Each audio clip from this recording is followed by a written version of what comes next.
We have a space next to our side door that's in our laundry room that has some upper cabinets. Below the upper cabinets we sort of store shoes and coats and umbrellas and that kind of stuff. And it's next to the door that we use the most. It's never really been very well organized, so we'd like to organize it and get it functioning better. The two things that we wanted to do is to take the upper cabinets out and to clean up the area below. So I cleaned out the upper cabinets and then moved all the shoes out of the way.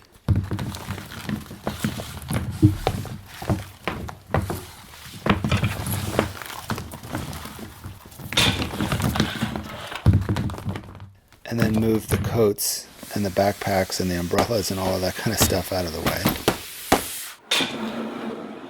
I carefully started to take the cabinets apart by taking the doors off.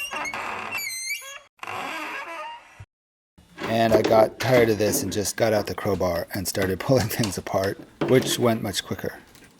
And I saved the parts, but I'm not sure I'm really going to be able to use them for anything. But I still have all of this stuff. Then the demoing really got going, and I pulled it all down.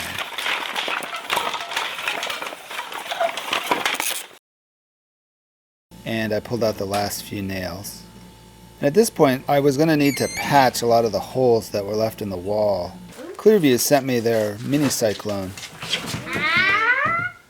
to test out and see how well it works. And this touches to this, and it's a new model. It's snaky, okay? Look, make sure it's straight. Continue. So I thought it would be the perfect thing to put together with the kids. So that's what we did. It turned out to go together very straightforward. It's just parts that get bolted together. And we had fun putting it together. And as usual, the kids had more fun with the box than they did with the actual thing that came in the box. I'm putting the wheels on so no one has to do this. We're missing one washer. And we got it all hooked up and turned it on, and it seemed to work pretty well. I also finally found the right size attachment to go between the vacuum hose and the MI disc sander. So I could actually sand now in the house and not get dust everywhere. And it worked pretty well. So I sanded the wall, and I put a coat of mud on the entire wall just to make it all smooth, which then took a lot of sanding, but it worked. And then once I had that done, I painted the wall to match the rest of the room. Now with the painting done, I can show what I would like to build for shoe storage and laundry storage. So I'll make a base. Then I'm going to make a horizontal piece to hold shoes. Then a vertical piece to hold laundry type things like laundry soap and bleach. And then on top of both of those, I'll get a bench piece so that the horizontal piece is a bench with shoe storage underneath. So I'll start by building the cabinetry for the horizontal piece and the vertical piece. So I cut the pieces to width, or to depth, I guess. I'm using birch plywood. So I got a piece of birch to do the edging on the plywood. And I didn't do anything too fancy with this. It's just a 1/4-inch strip cut to the width of the plywood and then glued and pin nailed into place. So I put the glue on and then put the strip in place. Then tack the piece in place with pins, which for the most part disappear. Then I can cut these pieces to the various lengths that I need and true up the edge. I put in a stop to make the two sides for the vertical piece, so I can make those both the same length. And on the top and bottom of that piece, I wanted to put a rabbet to take the top and bottom piece to the vertical piece. And then for the horizontal pieces, I needed rabbets at the ends and then dados in the middle, as I was going to have 4 cubby spaces. So 3 vertical pieces in the middle of that section. And then I cut the vertical pieces for the horizontal section.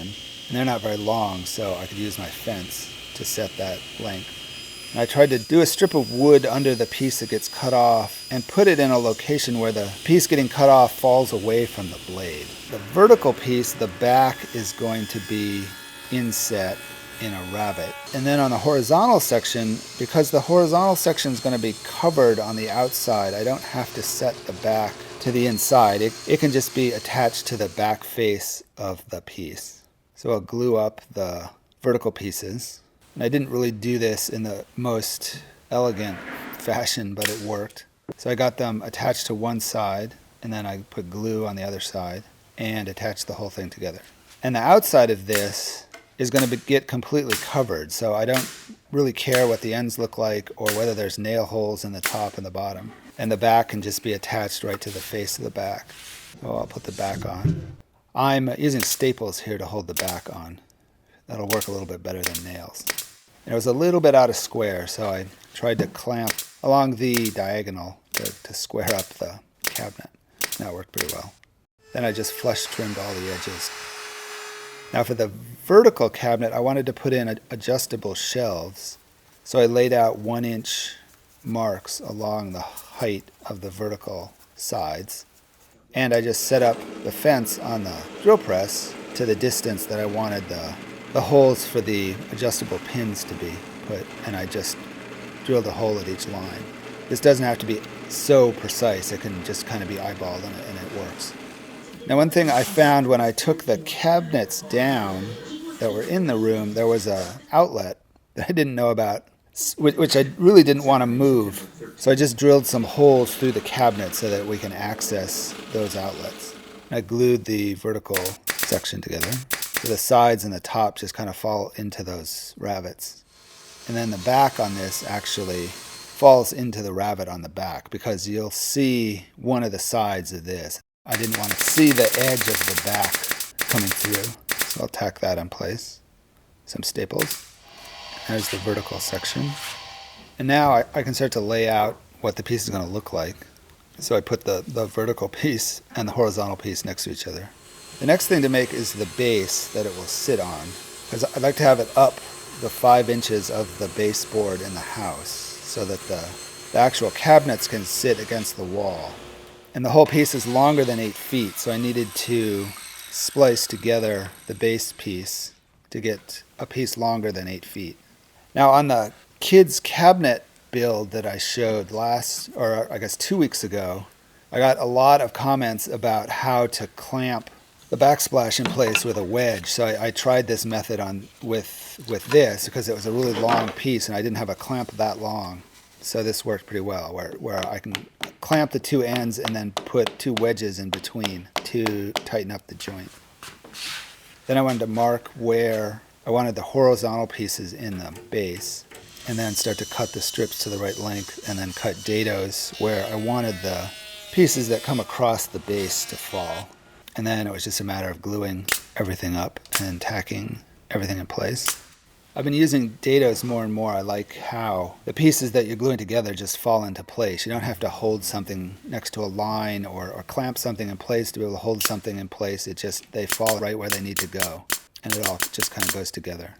Now that the cabinetry is done, I can build the bench that goes on top of the horizontal piece and the cap piece that goes on top of the vertical piece.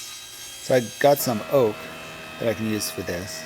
And I had a nice wide board to make the bench, but it was cupped a little bit and it was a little too wide for the joiner. So what I ended up doing was cutting it in half down the length and joining and planing it this way and then re-gluing that back together again.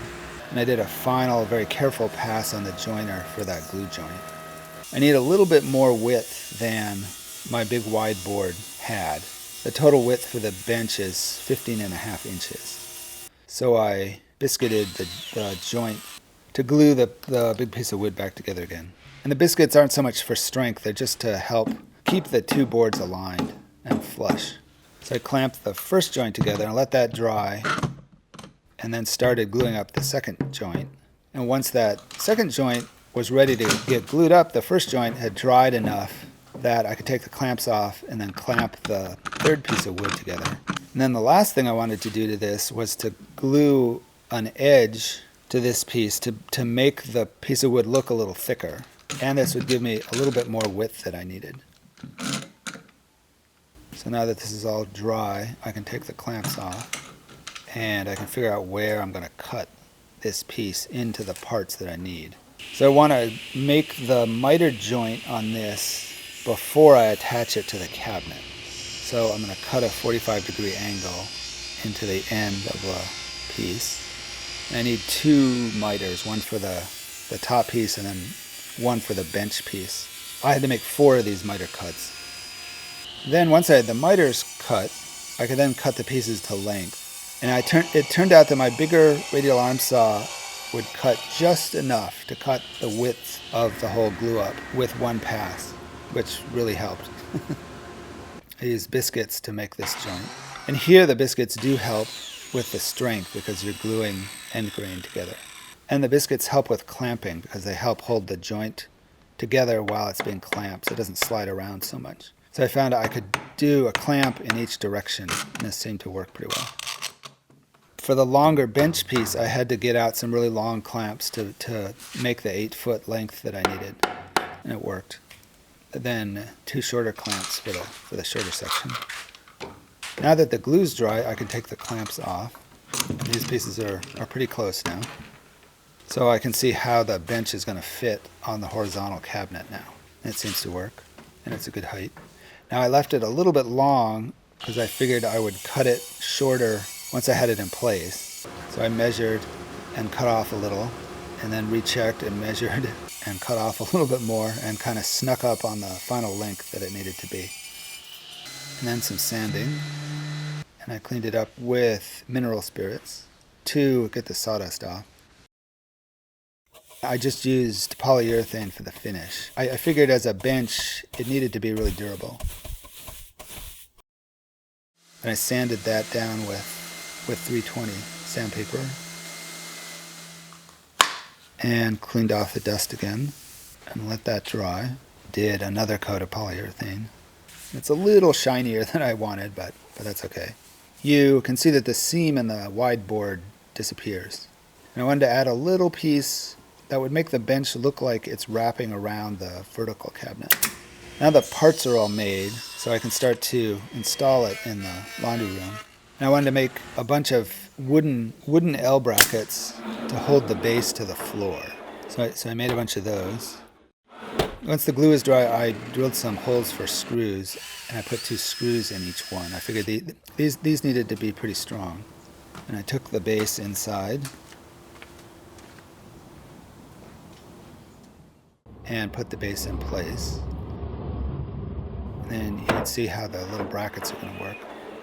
It turned out that lengthwise it was really level, but it was sloping in towards the room just a little bit. So I shimmed up the outer edge and then left the back edge right on the floor, and that seemed to work. Now for the vertical cabinet, I had to put the pins in for the adjustable shelves, and I had a little thing sticking out of the wall behind where the vertical cabinet was going to go, which I tried to take off, but water started coming out of it, so I tightened it back up again, and I just drilled a hole in the back of the cabinet for that thing, whatever it is, can fit into. And then the horizontal cabinet can go in. Then bringing in the bench piece, which is really the nicest part of this project. And that goes in place. I'd completely missed that I was going to have to cut a little notch out of the bench where it falls past the baseboard. So I cut a little notch out of that, which actually worked really well. And then just a few screws to hold the cabinet down to the base. Just a few screws to hold the bench down to the cabinet. Then the cap piece on the vertical section will get held in the same way, with just a few screws that you really won't see because they're on the underside. And the last thing to go cut was the shelves that were going to go in the vertical piece, which are all made. I just need to cut them to length. And the shelves can go in, and the stuff can all go in. And then the little shoe storage boxes can go in. And the shoes can find their way into their cubbies.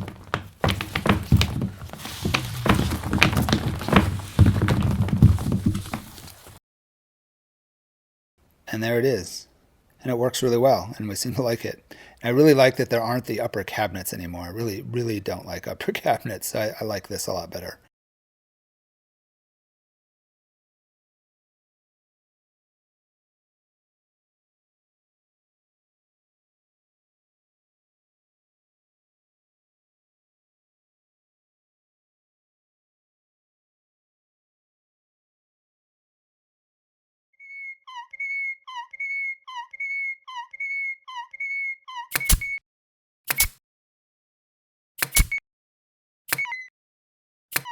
Thanks for watching.